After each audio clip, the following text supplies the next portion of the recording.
So you guys are always clamoring for a cool boa show. Well, guess what? I'm down here at Chase Baker's Texas Boa Exotic. He has one of the coolest boa collections on the planet, and this snake is absolutely stunning. Of course, this is a VPI ghost boa, which would be the VPI T-positive albino, a hypomelanistic, and an aneurystic boa. But just take a look at that animal. I mean, when you combine those three genes together, that thing just absolutely smokes. But trust me, he has a ton of cool stuff, and I'm about to show it to you.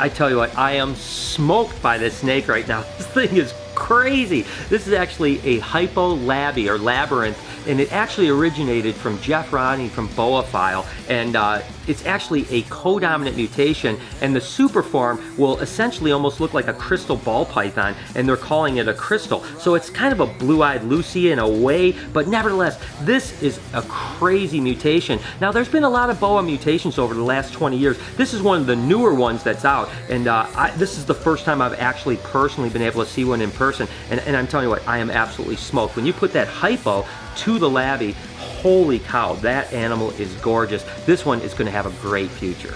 All right, so we saw the hypo labyrinth. I wanted to just show you guys what a real labyrinth is without the hypo gene, and essentially it's that patterning that happens here. And I'm assuming that the reason Jeff called them labbies is because there were labyrinth Burmese pythons that had kind of a similar pattern to it. Again, that labyrinth maze look. But even the normal labyrinth is really a truly incredible animal. And again, the thing that's so interesting about this mutation is not only the super form is incredible, or should be incredible, because there's only been one of them so far, but more importantly, the fact is that you can start breeding the labbies into all kinds of other mutations, and you never know how it's going to react. So there's a whole new seed of animals that's going to happen, tons of paint jobs over the next maybe 5, 6, 7, even 10 years that are going to stem from the labyrinth gene.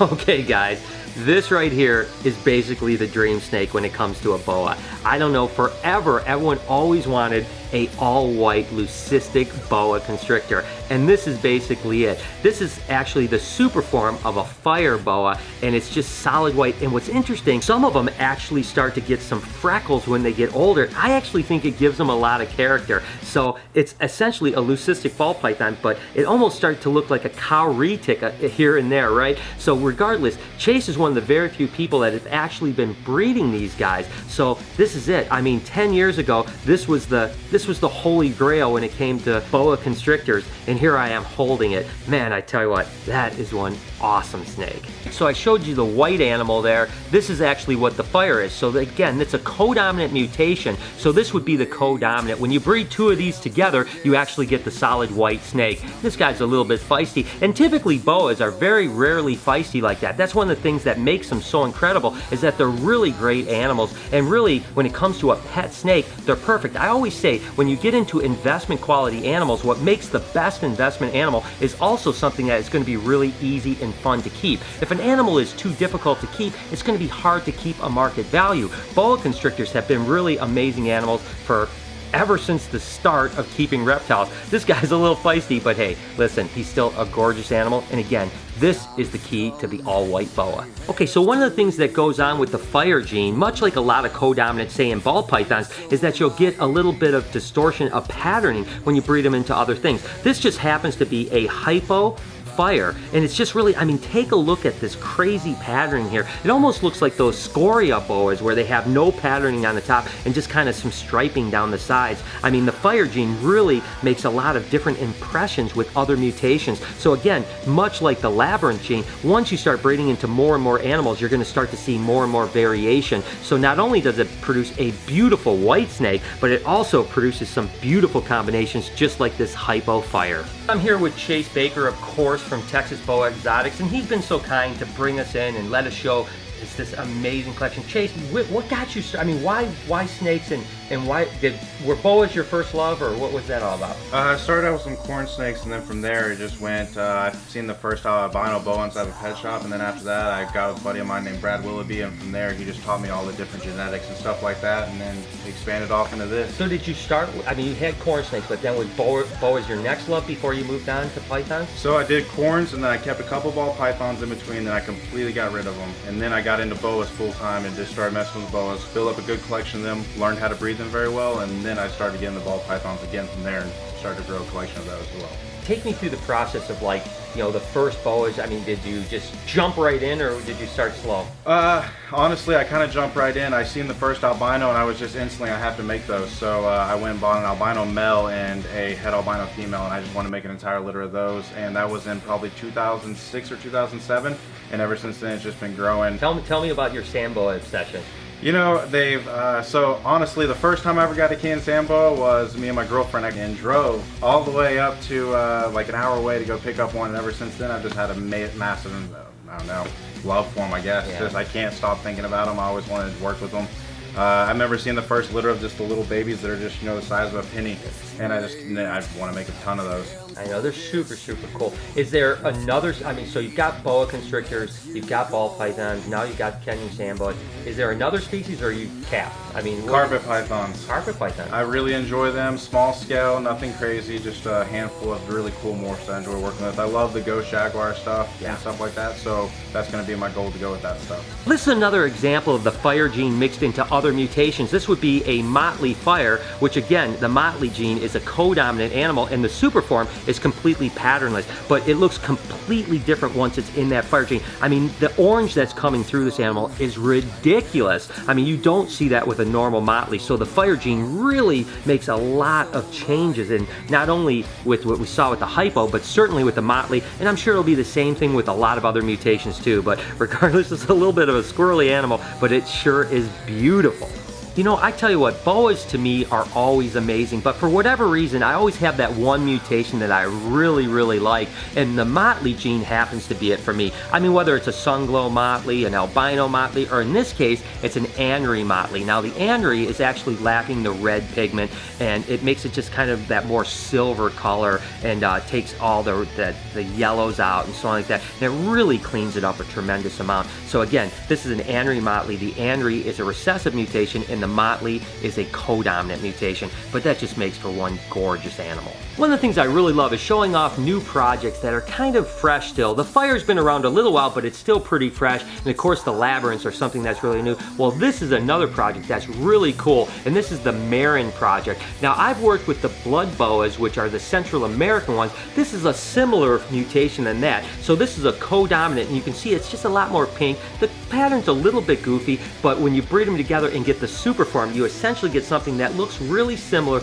to the blood boas in the Central American, but in this case, it's the Colombian, so it's really a beautiful animal. So the super Marins are really awesome. This is a really awesome project. I just wanted to give you guys an example of one of the mutations of the Marins. This would be a hypo Marin. So again, that's a double co-dominant animal, the hypo and the Marin both being co-dominant. And you can see it's a really pretty snake. All right, so we've been talking about boa constrictors like crazy, but Chase really loves a boa that I'm interested in and have been working with for probably 25 years. And of course, that would be the pint-sized boa, and that's the Kenyan Samboas. But he's starting to get into these, and I am super excited that he loves these animals, because as much as I love boa constrictors, I've just always been fascinated with Samboas. And of course, this is a little albino Kenyan Samboa, and these guys have been around for probably 15 or 18 years. The first ones came in, the VPI brought some in, and Mark Bell brought some in and proved them out recessive. Now, there's always been Anuthristics as well, which is the opposite of albino,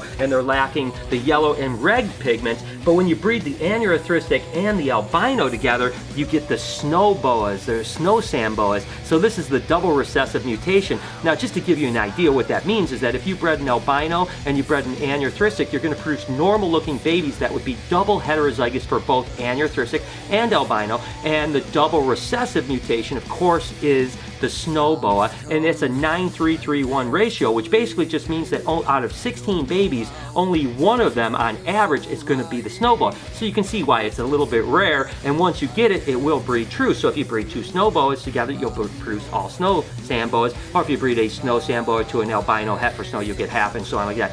I don't want to confuse you guys too much, but regardless, it's a really cool animal. And of course, just a regular Kenyan sand boa is really gorgeous, and this one is really amazing here. They just are so beautiful with all those orange colors, and there's all kinds of things. There's like flames, and there's a bunch of different mutations, splash Kenyans. So Kenyan sand boas, I've always thought were one of the kind of pocket-sized boas. So if you're interested in boas, but you don't really think that you're ready for a boa constrictor, something bigger, a Kenyan sand boa or other sand boas may be a great option, but the Kenyans have the best amount of mutations. So I just love Kenyan sand boas. And just to give you an idea what they look like as a baby, look at this cute little monkey right here. Look at how cute they're. This is the aneurystheristic Kenyan sand boa that I was telling you about earlier, bred to produce the snows. But look at how cute they are as babies. And a Kenyan sand boa, you know, an adult female can have up to 30 or 35 babies, even though an average female is going to have anywhere from 12 to 15 babies. Regardless, Kenyan sand boas are awesome.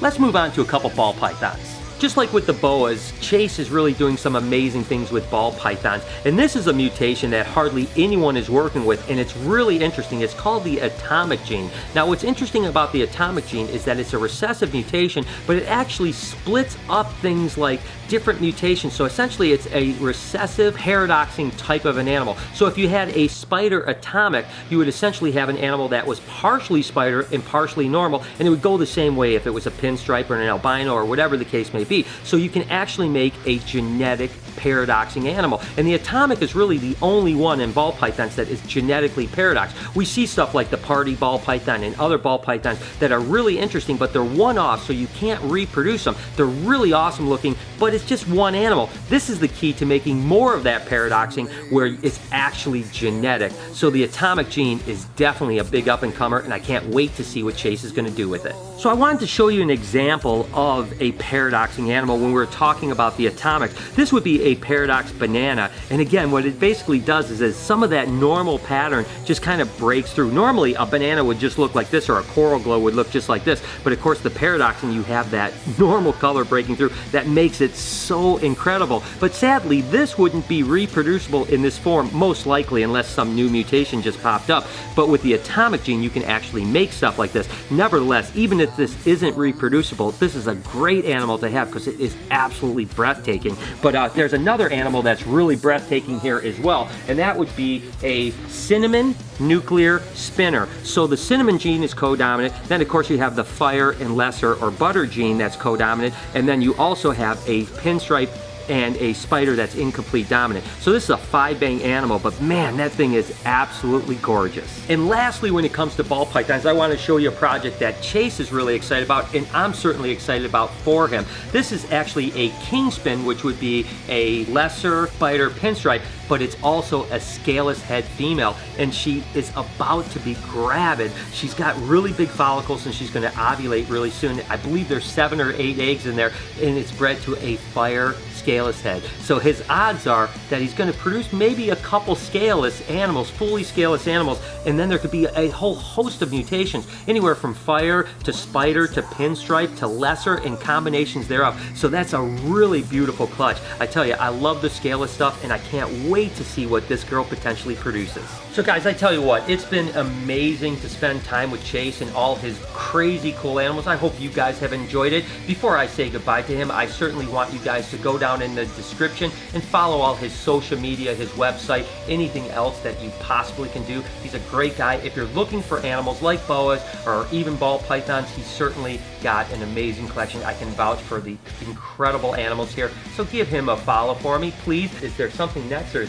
are you just happy where you're at? We'll keep expanding just a little bit, but nothing too major. We'll stick to about right where the size we are and just mainly focus on producing leucistic boas and then VPI combos of some sort. That's mainly our focus, honestly, over the next couple of years, and then just keep the ball pythons right about where they are and just try to expand into different things that other people like. I like to work with variety, so just to give something different on my table, whether it be the carpets, Kenyan tan boas, or whatever it may be from there. So. All right, so if you guys happen to be in the Chicago area or down in Texas, you can see Chase as well. And as always, guys, I'm Facebook and tweeting and Instagramming my way through things. So make sure to follow me over at Snakebites TV. Until next week, from me and Chase and all these amazing animals, you've been watching Snake Bites. When I'm around you.